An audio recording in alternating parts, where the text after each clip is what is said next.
So what's going on, guys? DIY Dan here again, and this is another episode of Day to Day Around the House. In this video, we actually purchased a little portable AC unit to put in our master bedroom to keep it cooler during the night. Now, we did get this unit off of Amazon, and we are affiliates of Amazon, and the link to this unit will be in our description, along with a window kit, because the window kit that came with this unit was a little bit too small for the large window that we have in our master bedroom. So this video is going to go over likes, dislikes, and a full installation of this unit along with how it's working. And even if you decide to get a different unit than the one that I ended up purchasing, the general concept for the installation is going to be the same. Now let's get to it. Now we live in Phoenix, Arizona, where temperatures get upwards of 120 degrees during the summer. And during those summer months, we have 2 bedrooms in our house that stay a little hotter than the rest of the house during those months. Now, I feel there's a couple contributing factors that causes this to happen. The first one is those are the 2 farthest bedrooms from the actual AC unit up in the attic, which means the cold air from the AC unit in the attic has to travel a lot further distance than any of the other rooms in the house.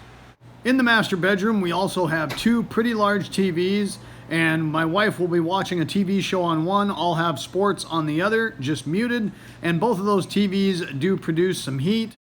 And if you think about it, both of those TVs are emitting that heat, putting it in the master bedroom, and the thermostat is out in the living area, so obviously not reading that that room is getting hotter, which is obviously not helping our situation with a hot bedroom. The other thing that's probably not helping is the master bedroom also has a lot of exterior wall that's getting hit by the sun. That includes a total of 5 windows, one of which is 5 foot tall by 8 foot wide, which is a pretty large window. So right here, I'm actually assembling the window kit that I had to purchase off of Amazon. And the reason for this is the window kit that came with the AC unit would only reach to 50 inches, and I needed a kit that would reach to 59 inches. Now, it did say you could buy some extensions, but I needed to get this as soon as possible. So that's why I just ended up purchasing the entire kit. So this kit comes with 2 outer rails and 2 inner rails, which is basically the exact same kit that comes with the AC unit and assembles the same. This one is just a little bit longer. So right here, you're going to want to put the bolt through one of the outer rails, then go ahead and put your washer and wing nut on, but don't tighten it down. Slide it into the inner rail, and then you can finish tightening it down or leave it a little loose so you can adjust it while it's in the window. So right here, I'm just sliding the last piece of inner rail into the outer rail and snugging it down. Then I went ahead and grabbed the piece that the duct attaches to and slid it into place. And I actually put it in the opposite direction that I should have because it is offset. And the way I put it in right now, it was going to hit the windowsill and not allow it to fit properly. So I did have to switch it at a later time. Next, I grabbed the screen that goes inside that piece. There are 4 locking tabs on that screen, and basically you're just going to offset it, put it in place, and then twist it to lock it in place. Once the screen is locked in place, then I grabbed the actual ducting and tried threading it into place. However, it just wasn't going. Then I realized that I just needed to pull the first part of the little accordion out to give it the opportunity to grab on the threads, and then started threading it into place, and it went very easily. And you're going to want to go counterclockwise to thread this and tighten it down. I kept spinning it counterclockwise until I felt some resistance, and then I went ahead and stopped and then looked inside to verify that I was threaded almost all the way down to the screen. And just for reference sake, even though I didn't plan on putting mine too far away from the window, I did stretch out that accordion just to see how long of a distance I could cover away from the window if needed. So right here, I'm just threading on the piece that attaches to the AC unit to the ductwork. This piece will actually thread onto that accordion duct in a counterclockwise rotation, and I basically went until it was snug.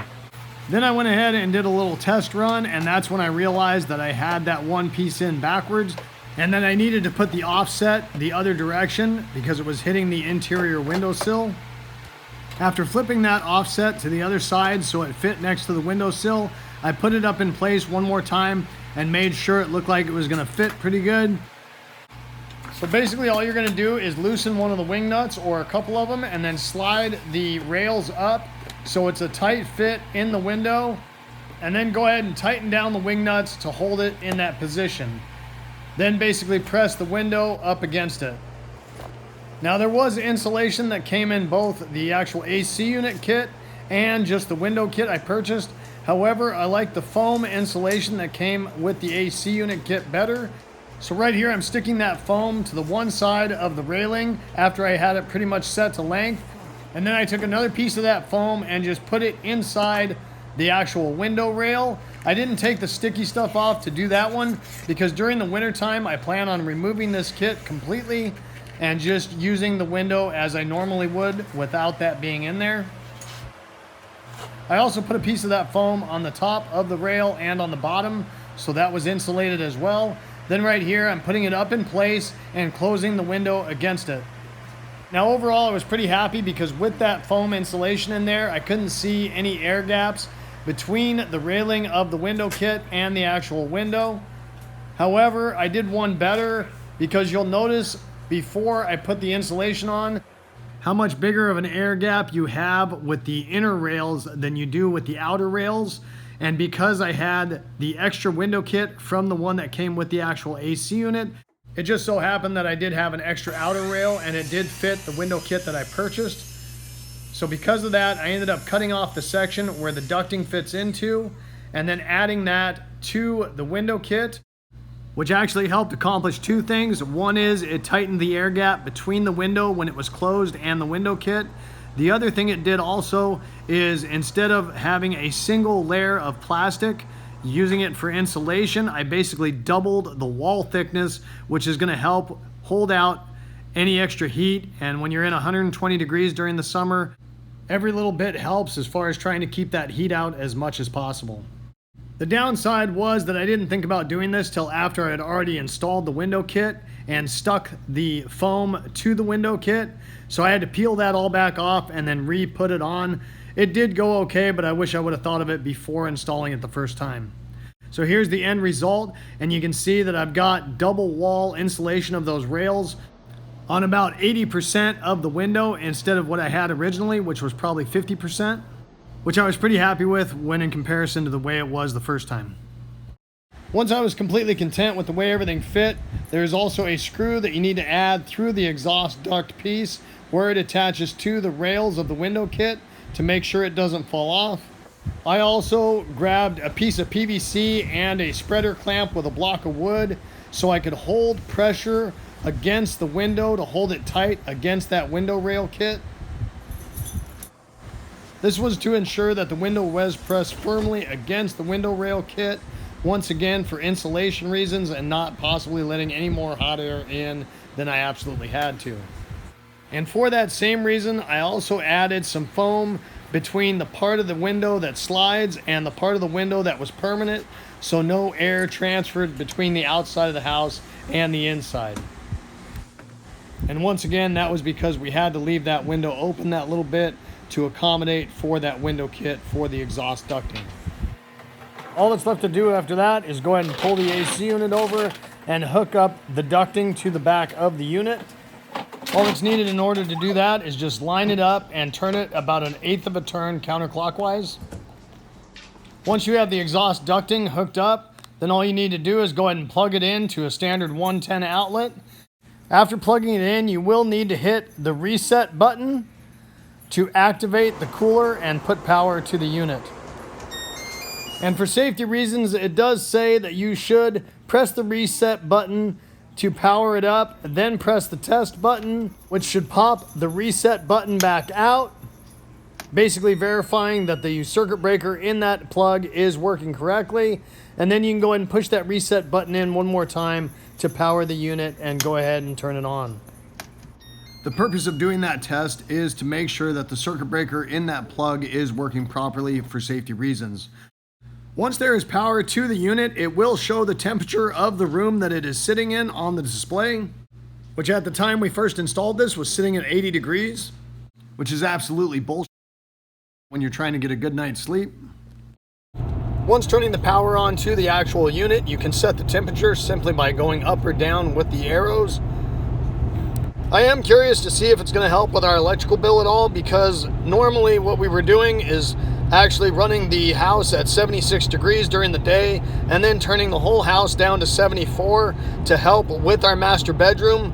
However, now that we have installed this unit, we run our master bedroom with this unit set at 75 degrees, and we leave the house at 76 degrees 24 hours a day now because we added this unit. So basically each night, about an hour before we're planning on going to bed, we turn this unit on and close the door to our bedroom. And within that hour, if it's up at 80 degrees, it takes it right down to 75 and maintains that all night long. Then once we get up in the morning, we go ahead and shut that unit off because we tend to leave that door to the master bedroom open all day long and repeat this process daily. So one thing that didn't bother my wife at all, but it did take me some getting used to, is the fact that this unit, because it's reading off of a thermostat of its own, it does kick on and off during the night. And even with the unit set with the low fan speed, it does sound like you're turning a box fan on high speed when it kicks on. Now, during the first couple days of us using this unit, when it kicked on, it did wake me up. However, now that I'm pretty much acclimated to it, it doesn't really bother me. So here is a video of it firing up so you can actually hear what it sounds like.